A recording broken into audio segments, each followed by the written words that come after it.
నమస్తే, welcome to V3 news.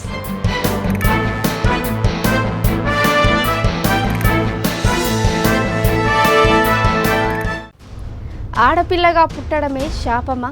ప్రత్యేక కార్యక్రమానికి స్వాగతం.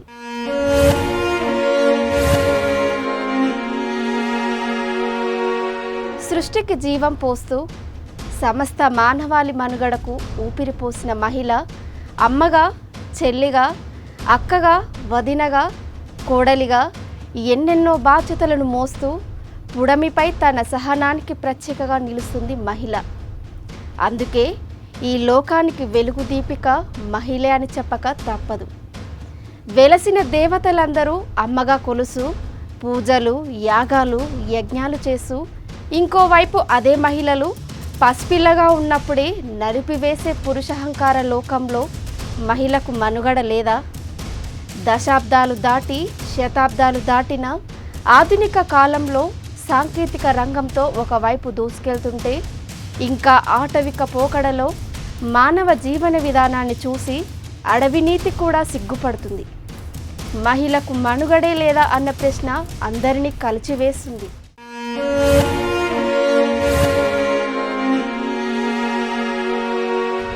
మహిళలను మనందరం కాపాడుకునే బాధ్యతను తెలుసుకోవాల్సిన అవసరం ఎంతైనా ఉంది.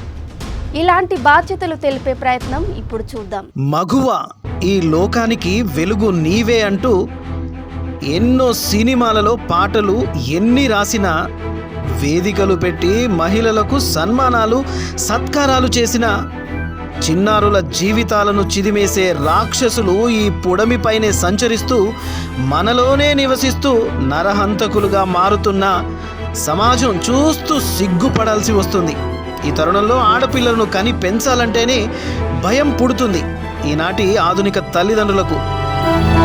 నిజానికి ఒకప్పుడు ఎంతో మంది పిల్లలు ఎంత సంపాదించావురా అని అడిగేవాళ్ళు కాదు, ఎంతమంది పిల్లలురా అని అడిగే మనుషులను చూసేవాళ్ళం. కానీ ఇప్పుడు ఎంత సంపాదిస్తున్నావురా అనే మనుషులనే చూస్తున్నాం. అంటే ఆధునిక కాలంలో మానవ జీవన విధానం ఆర్థిక భారంతో ముడిపడిపోయింది. ఆడపిల్ల అమ్మ కడుపులో నుంచి పుడమి పైన పడిన మరుక్షణం నుండి రాక్షస చూపులు చూసే కన్నుల నుండి తనను తాను కాపాడుకుంటూ తమ పిల్లలను కాపాడుకోవాలి అంటే నరకప్రాయంగా మారుతుంది. ఇలాంటి దుర్వ్యవస్థ ముందు ఆడపిల్లను పెంచాలంటేనే భయం. ఒక్కొక్కసారి కోపం నరనరాన కట్టలు తెంచుకుంటుంది.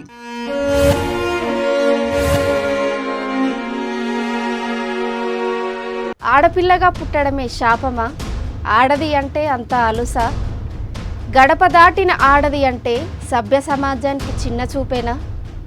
పసిపిల్లల నుంచి పండు ముసలి వరకు వదిలిపెట్టని ఈ కామాంధుల చర్యలకు జీవితాలు బలి కావాల్సిందేనా? మారుతున్న కాలంతో పాటే మనిషి మారుతూ తన జీవన పయనాన్ని కొనసాగిస్తున్నాడు. సమాజంలో ఆడపిల్ల కనపడితే చాలు కన్నులు తెరిచి మరీ తదేకంగా చూస్తున్న యువత తీరును చూస్తే ఒక్కొక్కసారి బాధేస్తుంటుంది.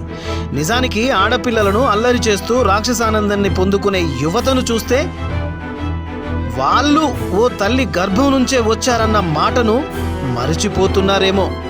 ఈ దుర్యోధన, దుశ్శాసన, దుర్వినీతి లోకంలో మరో భారతావన్ని మళ్ళీ రాయాల్సిందేనా?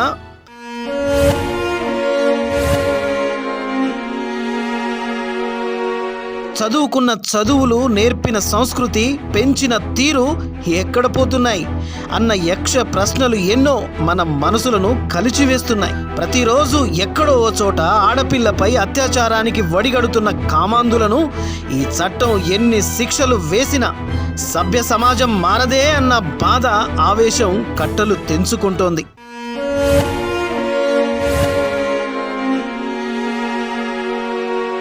పసిపిల్లల నుండి వృద్ధుల వరకు ఎవరిని వదిలిపెట్టకుండా తమ కామ కోరికలు తీర్చుకునే నయవంచకులను ఏం చేయాలి? ఈ తీరు మారాలంటే ఎక్కడి నుంచి మొదలవ్వాలి? ఈ తప్పు సమాజానిదా? విద్యాబోధన నేర్పే పాఠశాలలదా? కని పెంచిన తల్లిదండ్రులదా అనే ప్రశ్నలు వేధిస్తున్నాయి.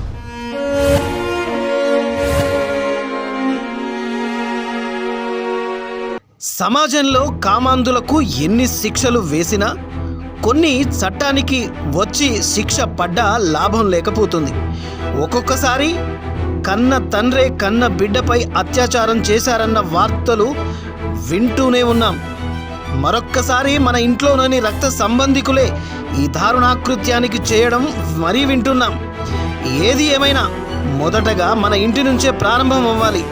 ఆడపిల్లైనా మగవాడికైనా సమానంగా చూస్తూ విద్యా బోధనలోనూ, పెంచే పద్ధతిలోనూ, చదువు సంస్కారాల్లోనూ తేడా లేకుండా సమానంగా పెంచాలి.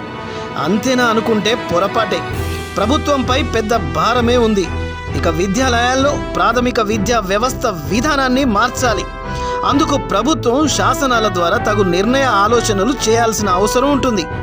ఇక మన సంస్కృతి సాంప్రదాయాలపై పూర్తిగా అవగాహన కలిగే విధంగా తల్లిదండ్రులు పిల్లలకు బోధించాల్సిన అవసరం ఉంటుంది. ఇక ఉమ్మడి కుటుంబాలు ఈ రోజుల్లో కనుమరుగైపోతున్న తరుణంలో ఇలాంటి ఘోరాలకు పాల్పడే వారి సంఖ్య రోజు రోజుకు పెరుగుతోంది. అయినా ఎన్నో ప్రణాళికలు వేస్తూ మహిళలకు రక్షణ కల్పించేలాగా ప్రతి ఇంటిలో నుంచి ఓ సైనికుడు కదలాలి. అప్పుడే భారతావనిలో మహిళా రక్షణకు సాధ్యమవుతుంది. ఆడపిల్లలను కాపాడుకోవాల్సిన బాధ్యత ప్రతి ఒక్కరిపైన ఉంది. అది మన ఇంటి నుండే మొదలవ్వాలి. ప్రతి ఇంటిలో యువత సైనికుడుగా మారాలి. ఇలా సమాజంలో మార్పు కలిగినప్పుడే ఆడపిల్ల మనుగడకు ఎలాంటి సమస్య ఉండదు అని చెప్పాలి. చూశారు కదా, మన ఆడపిల్లలను కాపాడుకునే బాధ్యత మనపైనే ఉంది. ఎన్ని చట్టాలు వచ్చినా, ఎన్ని శాసనాలు చేసినా, ఎన్ని శిక్షలు వేసినా అది మనలో మార్పు రానంత వరకు అవన్నీ వృధా అవుతాయి. అలాగని శిక్షలు పడాల్సిందే, కఠినమైన చర్యలు తీసుకోవాల్సిందే.